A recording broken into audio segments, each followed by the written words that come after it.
Hi and welcome back to the channel. In this video, we're going to be talking about something that's really important, and that's big data. Now, big data has been an issue for things like industry for a very long time, and in the humanities, especially now in 2025, this is becoming more and more of a thing that we need to think about. And so I've decided to work with Dell and NVIDIA to create a series of videos on scalability with big data. We'll define both of these terms in this video, talk about what big data is, what scalability is, and we're particularly going to be setting ourselves up to work with three different NVIDIA CUDA accelerated Python packages, cuDF, cuGraph, and cuML, which offer the ability to scale problems much more efficiently than if we were to try to do particular solutions on a specific CPU. And that's because these packages allow for us to leverage NVIDIA GPUs to pass intensive tasks, especially multi-threaded intensive tasks, off to our GPUs or graphics processing units.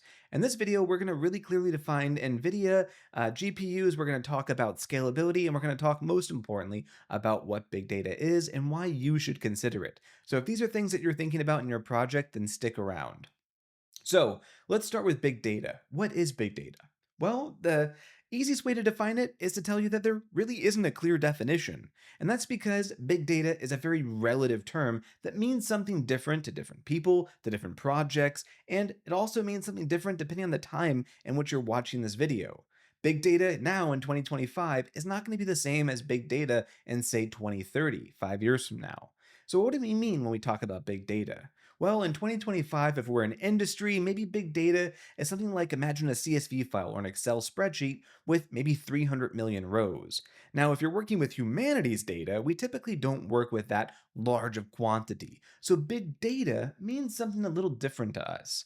For the purposes of this video and all videos in this series, we're going to define big data as really a collection or a corpus of texts that exceeds 1 million rows in a pandas data frame or a CSV file. And we're going to be working with a very specific collection of data called American Stories, which comes from Alyssa Dell at Harvard and was recompiled by Daniel von Streen at Hugging Face, and it consists of 77 million rows. Now we're going to use a small subset of this data set in the next video, roughly about 3 million rows of it. But what this is it's a collection of American newspaper articles over the course of, in our purposes, 1940 to 1945. And we're going to be analyzing them with different graphing technologies. We're going to use different processing methods with pandas data frames. We're going to specifically be using cuDF to do this, but we're going to learn all about that in the next video. So for our purposes, big data is really anything larger than a million rows in a CSV file. Now that we've got big data defined, why is big data so important to think about? Well, as we get larger quantities of data, the solutions that we have that work with smaller quantities of data might not necessarily be the correct solutions to throw at them if we're working with larger amounts of data. Now, why is that?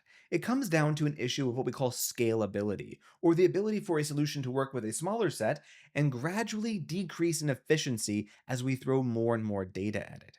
And as we work with larger quantities of data on different projects, scalability becomes a very big issue. This is especially true when we work with things like data frames or graphs, which we're going to cover in the first two sections of this video series. Why is this a problem? Well, imagine if you have a solution that works maybe in 1 second with a collection of 1,000 documents. If that same process takes 3 days to work with a million, it's not a very good solution because it's very impractical to just run something unless you have a lot of CPUs over the course of several days. You typically need to have results a little more quickly. And this is where scalability really becomes an issue and bottlenecks a lot of different projects, especially as a project grows and you know that you're going to be throwing more and more data at a specific pipeline. So, how do we overcome the issues of scalability? Well, there's really not a one solution fits all answer to this. And the reason for this is because every project and every problem is a little bit different. Sometimes it means that you have to adjust the algorithm that you're using. Sometimes it means that you need to abandon the approach altogether and go a different route at the problem. And sometimes it means you need to simply upgrade your hardware. And that's where this project comes in. cuDF, cuGraph, and cuML all leverage GPUs, or graphics processing units in your computer, which are much better and much more efficient at handling multi-processing problems. And so what gives us the ability to address scalability in this series is a special Dell workstation that they were fortunate enough to give me, and that's the sponsor of today's video. I am very excited because this entire series is being done on this machine behind me. This is the Dell Workstation Precision 3680, and inside of it is a beast of a setup. It's got an RTX 5000 ADA from NVIDIA. This is a GPU with 32 gigabytes of VRAM, which is more than enough to not only run inference with most of the models that I need, but also even fine tune them, models like Qwen 2VL. This is a massive GPU that not only allows me to leverage machine learning more easily, it also allows me to do things like what we're seeing in this series, load up large datasets, thanks to NVIDIA's GPU accelerated Python packages like cuDF, cuGraph, and cuML.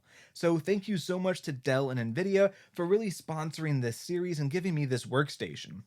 This workstation came installed with Ubuntu 24.04 and was very easy to set up. And I'm really excited about this because, as you all probably know, I'm a digital nomad. I travel full time. I can't bring a workstation like this with me everywhere I go, despite the fact that it has a very small footprint.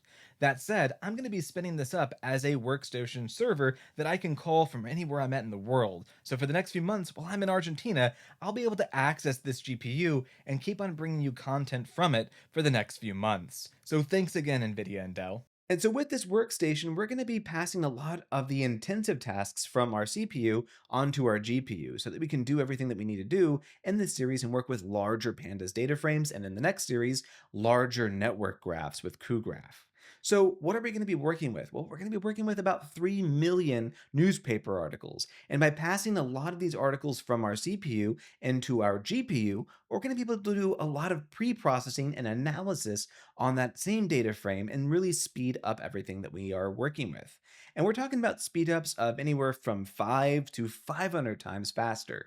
This means that scalability really becomes not an issue anymore, because a solution that works with the standard pandas data frame with 1,000 rows is going to work with negligible difference if we're working with 1,000,000 rows. So why do I really like this solution of leveraging a 30 plus gigabyte GPU? It means I can load up a very large data set, in some cases 50 million rows, and pass all of that off to the GPU so that all the tasks can be done in a multi-processing approach much more efficiently and much more effectively.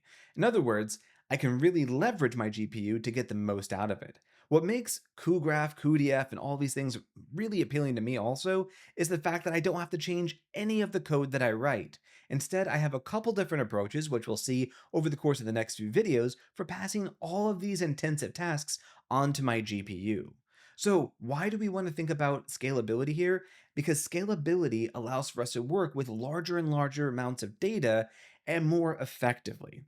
So, stick around for the series and we'll learn all about big data, scalability, and how to pass all these things off to our GPU. And we'll really look at the benefits of leveraging these new Python libraries for processing big data sets. Thank you.